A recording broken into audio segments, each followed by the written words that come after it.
Trouble is coming. Read any newspaper, drive to any shopping center, and you will quickly learn that our economy is changing. And it's changing a lot for places that I live, places like Fargo, like Guernsey, small communities around the world have a huge challenge ahead. The top 30 cities in the world are growing faster than ever before. And that means our small communities, they're struggling. They need to figure out new ways to reinvent themselves. And I'm convinced it's because traditional and conventional economic development is dead wrong. Think about the approaches that have been used. This idea of recruiting one business from one island to another, from one community to move, it's not working.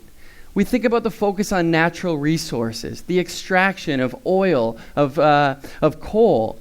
Those resources are being depleted.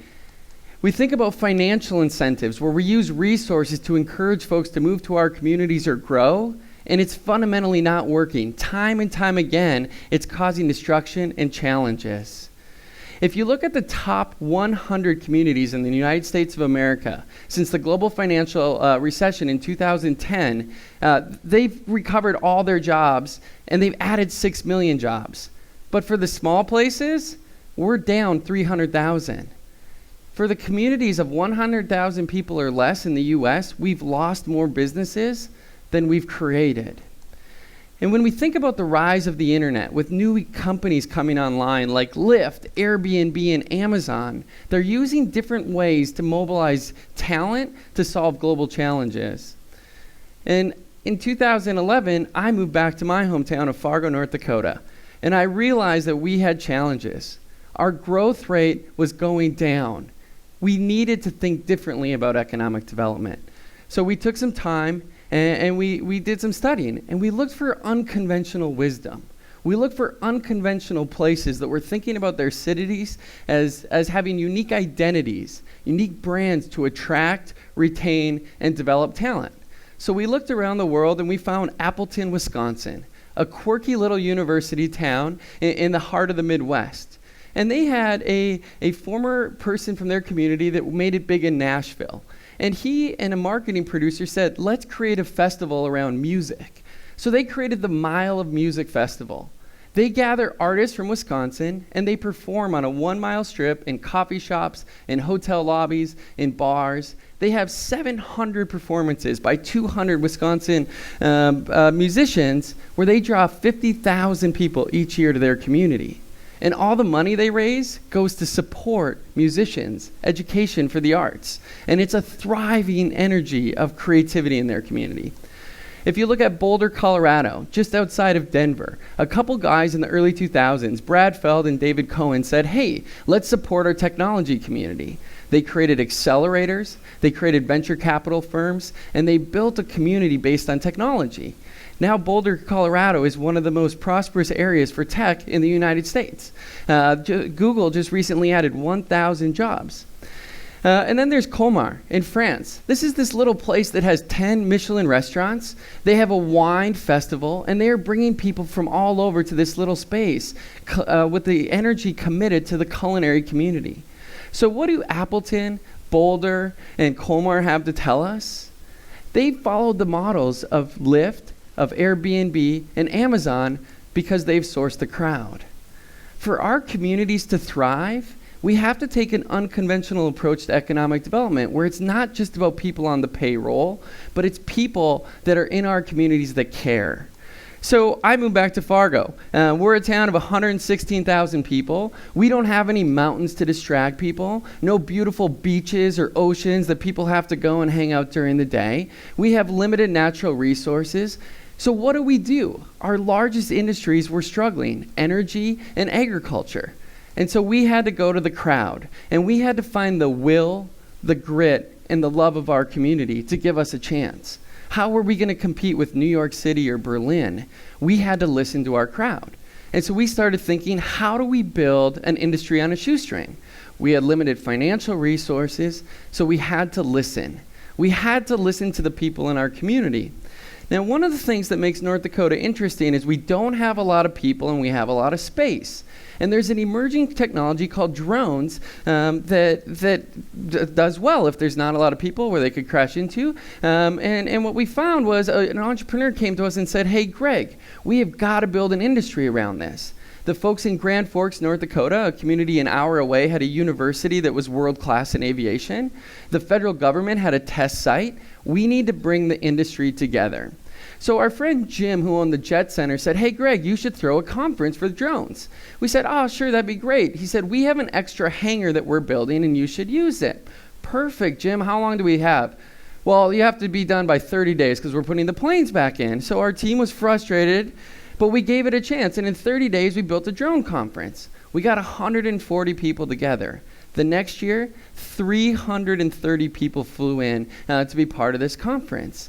And in May this year, we will have over 600 people at our Drone Focus Conference. And it's interesting to me as people are flying in from Rwanda and Norway, from all over the United States, is that by hosting a conference on an emerging technology, it's forcing our community to think differently. This year, we will announce the National Autonomous Vehicle Day, where 30 million people from around the world will hear about the energy of this conference. And our mayor, our city leaders are thinking, what is our autonomous vehicle strategy? How can we create a smart city? How are we designing our parking ramps that may not have cars that you or I park, but that autonomous vehicles will park? How do we think about our delivery of goods and services? What will it be like when a robot delivers our pizza, or we fly our drone to pick up goods at the shop? I think about transportation. I will never buy a brand new car because I believe I will have a drone and I will fly up, over, and down to the places that I want to go.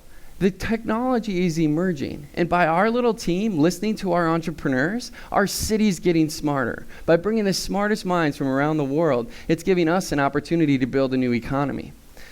It's also getting recognition. On Christmas Day, the New York Times ran an article, Silicon Valley for Drones is in North Dakota, an unlikely place, getting energy and activity. We also think about e-commerce. We listened to the crowd again when Kirk, a local serial entrepreneur, said, hey, brick and mortar shops, they're dying. We need to think about e-commerce. So 2 years ago, we started having monthly gatherings. We started bringing people together. And he said, we need to have a conference. So we listened to Kirk. And we said, where are we going to have a conference? Where is going to be empty on a weekday where we can bring people together? Like the mall. And so we had our workshops in empty storefronts. And we had our lunch in the heart of the mall. And other than a few mall walkers, it went really well. And what was interesting about this experience for us is that 50% of American households now use Amazon Prime. E-commerce is growing quickly. Read any headline. You'll find out about big box retailers that are struggling. I got into it with our local mayor. He held up his cell phone at an event like this, and he said, quit buying things on your phone. Go downtown and shop locally. Now, I believe in shopping locally, but I think he was wrong. I think all of us need to build companies where we can sell things on our phone. I live in a state of 700,000 people, but there's 7 billion people around the world. And the reality is the money goes where the goods and services are, and they're available online.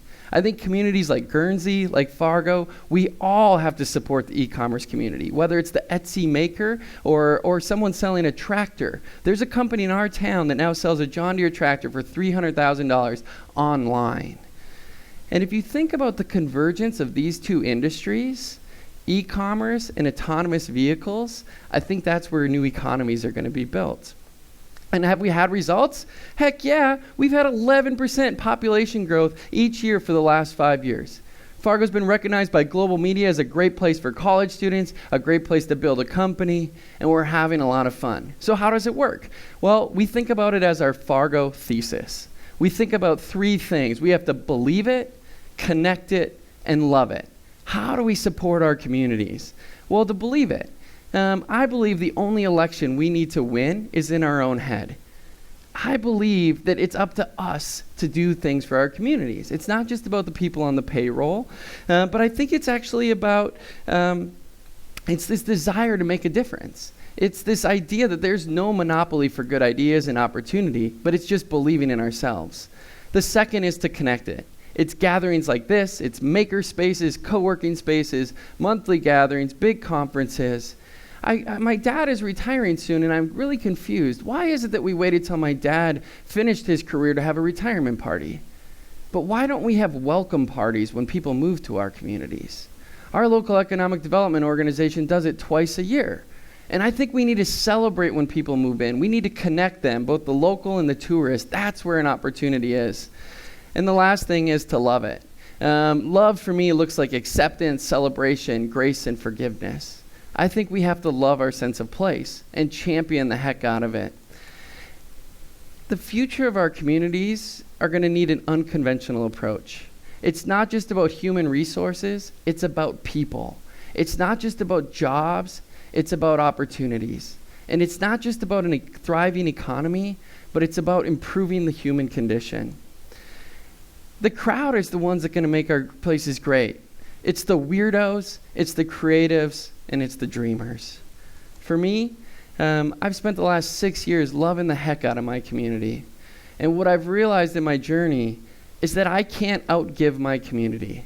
No matter how much time or money I put into it, it keeps giving to me.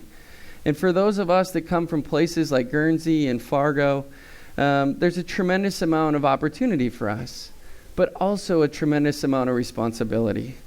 When I think about the world that I want to live in, it's one where we think less about the economy and more about the human condition. Not just for me, but for my neighbors, my friends, and from those around the world. So my invitation to you is to join me, join the crowd, and support your community and improve the human condition. Thank you.